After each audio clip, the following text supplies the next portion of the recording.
സ്വഹാബിയല്ലേ, മുടന്തനായ സ്വഹാബിയ. ബദർ യുദ്ധം നടന്നപ്പോഴാ പറഞ്ഞത്, നബിയെ എനിക്ക് ബദറിലേക്ക് വരണം. മക്കൾ പറഞ്ഞു, വാപ്പാ കാലിന് മുടന്താണ്, നിങ്ങൾ കാലിന് മുടന്തുള്ള ആളല്ലേ, നിങ്ങൾക്ക് യുദ്ധം നിർബന്ധമില്ല, വാപ്പ വരരുത്. വാപ്പ വരക്കിരുന്നോ, ഞങ്ങൾ പോകാം.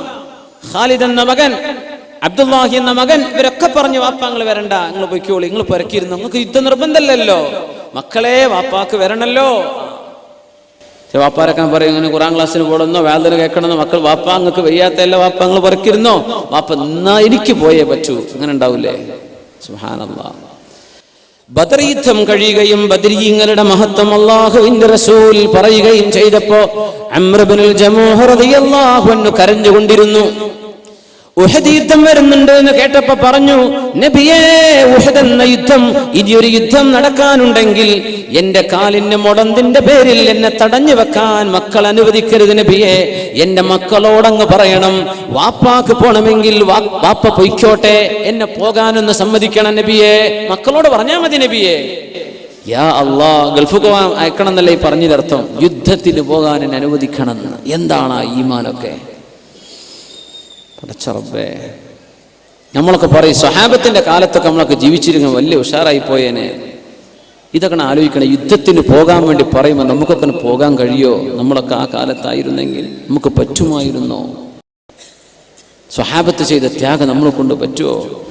ഉഹദ് യുദ്ധം നടക്കുമ്പോൾ മഹാനായ അംർ ഇബ്നുൽ ജമൂഹ് റളിയല്ലാഹു അൻഹു യുദ്ധത്തിന് പോയി ഷഹീദായി മുടന്തങ്കാലുകൊണ്ട് നബിയോട് പറയുമായിരുന്നു, നബിയേ, വല്ലാഹി എനിക്ക് കൊതി തോന്നുന്നു നബിയേ, അൻ അദ്ഖുലൽ ജന്ന, എനിക്ക് സ്വർഗ്ഗത്തിൽ കടക്കണം, ബിഅർജതി ഹാദി, എന്റെ കാലിലെ ഈ മുടന്ത് കൊണ്ട് സ്വർഗ്ഗത്തിൽ കടക്കണം നബിയേ. നബി തങ്ങൾ പറഞ്ഞിട്ടുണ്ട്, ഷഹീദായതിന്റെ ശേഷം അംർ ഇബ്നുൽ ജമൂഹ് എന്നവർ മുടന്തങ്കാല് കൊണ്ട് സ്വർഗ്ഗത്തിൽ കയറി പോകുന്നത് ഞാൻ കണ്ടു എന്ന് റസൂലുള്ളാഹി സ്വല്ലല്ലാഹു അലൈഹി വസല്ലം. യുദ്ധത്തിൽ പോയി ഷഹീദായി. ഉഹദിലെ ഷഹീദാണ് അംർ ഇബ്നുൽ ജമൂഹ് റളിയല്ലാഹു തആല അൻഹു. ഉഹദ് യുദ്ധത്തിന്റെ പ്രത്യേകത, ഒരു ഖബറിൽ ഒന്നിലേറെ സ്വഹാബിമാരെ മറവ് ചെയ്തിട്ടുണ്ട്. ഉഹദിന്റെ താഴ്വര കണ്ടിട്ടില്ലേ, ജബൽ ഉഹദ്. അതിന്റെ താഴ്വരയിൽ ഹംസ റളിയല്ലാഹു അൻഹു കിടക്കുന്ന ഒരു വലിയൊരു ഹായിത്തുണ്ട്, ഇപ്പോൾ ഒരു കെട്ടിന്റെ ഒരു ബൗണ്ടറി. അതിൽ ഹംസ റളിയല്ലാഹു അൻഹു മറ്റ് പ്രമുഖരായ സ്വഹാബിമാരുണ്ട് അവിടെ. നമ്മൾ പറയും, അവിടുത്തെ ഖബർ ഇപ്പൊ എന്തേ പൊന്തിക്കാഞ്ഞത്?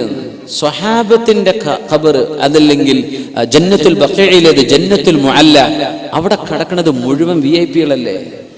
എല്ലാരും വിഐപികളല്ല. ആരുടെ പൊന്തിക്കുക? സ്വഹാബത്തിന്റെ കാലത്ത് എല്ലാരും. നമ്മുടെ ഉലമാ അള്ളാഹുവിന്റെ മഹത്തുക്കളായ ആളുകളെ അറിയപ്പെടണം. അത് സാധാരണക്കാരെ പോലെ ആയിപ്പോകരുത്. അതിനെ അടയാളപ്പെടുത്താൻ അത് ഉയർത്തിവെക്കാൻ പറഞ്ഞത്. അത് വേണ്ടെന്ന് പറഞ്ഞ ഹദീസുകൾ മുഴുവനും പഠിച്ച ഉലമാ അള്ളാഹുവിന്റെ മഹത്തുക്കളായ ആളുകളെ അറിയപ്പെടണം. അവരുടെ സിയാറത്ത് കൊണ്ട് മൻഫഅത്ത് വേണം. സ്വഹാബത്തിനോട് എന്തുകൊണ്ട് ചെയ്തിട്ട്? എല്ലാവരും വിഐപികളല്ലേ. ആരുടെ ബുക്ക് എല്ലാവരും. അതുകൊണ്ട് ജന്നത്തുൽ ബഖീഉം ജന്നത്തുൽ മുഅല്ല ഒക്കെ അങ്ങനെ കിടക്കുന്നത്. അവരിൽ വിവിഐപി അഷ്റഫുൽ ഖൽഖ് റസൂലുള്ളാഹി സ്വല്ലല്ലാഹു അലൈഹി വസല്ലം അവിടുത്തെ സ്വഹാബയിൽ. ഒരു ഖബറിൽ രണ്ട് സ്വഹാബിമാരെ കടത്തിയിട്ടുണ്ട്. ജാബിർ ഇബ്നു അബ്ദുല്ലാഹി റളിയല്ലാഹു അൻഹു പറയാണ്, എന്റെ വാപ്പ അബ്ദുല്ലാഹി ഇബ്നു അംർ ഇബ്നുൽ ആസ് റളിയല്ലാഹു അൻഹു ഷഹീദായത് ഉഹദിലാണ്. എന്റെ വാപ്പയെയും അംർ ഇബ്നുൽ ജമൂഹ് എന്നവരെയും ഒരു ഖബറിലാ മറവ് ചെയ്തത്. അന്ന് ജാബിർ തങ്ങൾക്ക് വയസ്സ് 18 17 വയസ്സാണ്.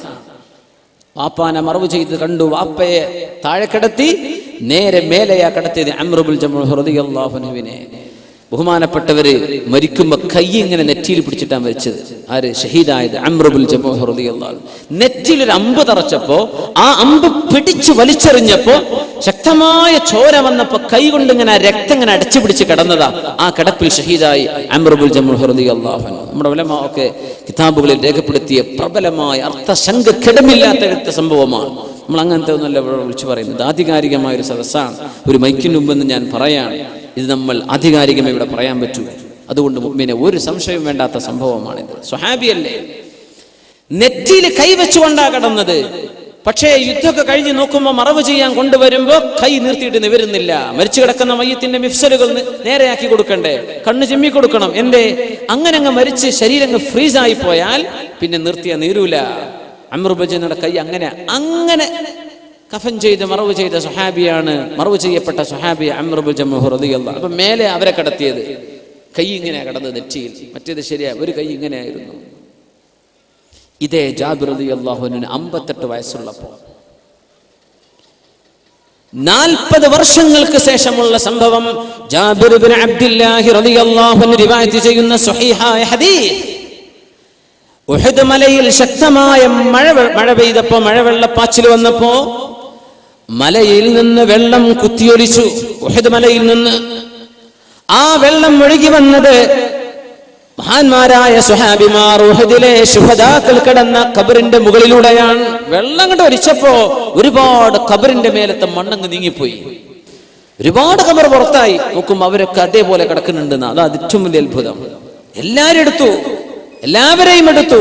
സുബ്ഹാനല്ലാഹ്, എല്ലാവരും എടുത്തു, കൊണ്ടുവന്നു. രണ്ടാമത് കഫൻ ചെയ്യാൻ കൊണ്ടുവരിക.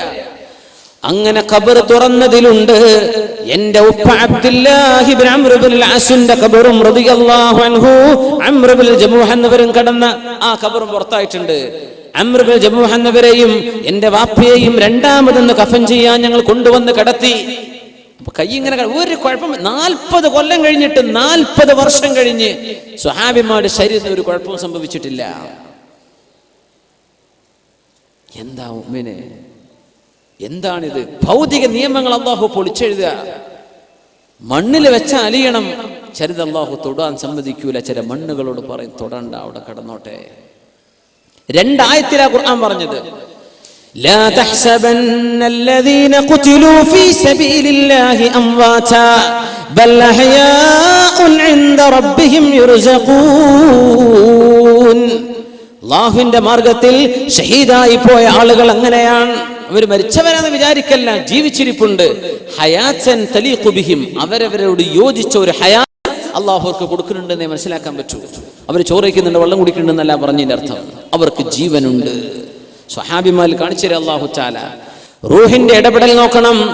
അംർ ഇബ്നുൽ ജമൂഹ് തങ്ങളെ രണ്ടാമത് മറവ് ചെയ്യാൻ കൊണ്ടുവന്നപ്പോഴും കൈ നെറ്റിയിലാണ്. ആ കൈ ഒന്ന് നിവർത്താൻ ഞാനൊന്ന് ശ്രമിച്ചു നോക്കി. 40 കൊല്ലങ്ങൾക്ക് മുമ്പ് നിവരാത്ത കൈ ഞാനൊന്ന് പിടിച്ചു വലിച്ചു നോക്കിയപ്പോൾ കൈ ഇങ്ങോട്ട് വന്നു. പക്ഷേ മുറിവിൽ നിന്ന് രക്തം പൊടിഞ്ഞത് ഞങ്ങൾ മുഴുവനും കണ്ടുവന്ന് ജാബിർ ഇബ്നു അബ്ദുല്ലാഹി റളിയല്ലാഹു അൻഹു. 40 കൊല്ലം കഴിഞ്ഞിട്ട് ഒരു സ്വഹാബിയുടെ മയ്യത്താണിത്. അവിടെ തന്നെ വെച്ചു കൈ, ചോര വന്നു നെറ്റിയെന്ന്. ഇതൊന്നും ഭൗതിക സയൻസിന് വ്യാഖ്യാനിക്കാൻ പറ്റൂല. ആലമിൽ ബർസഖിൽ അത്ഭുതങ്ങളാ. ചിലതൊക്കെ അല്ലാഹു കാണിച്ചു തരും.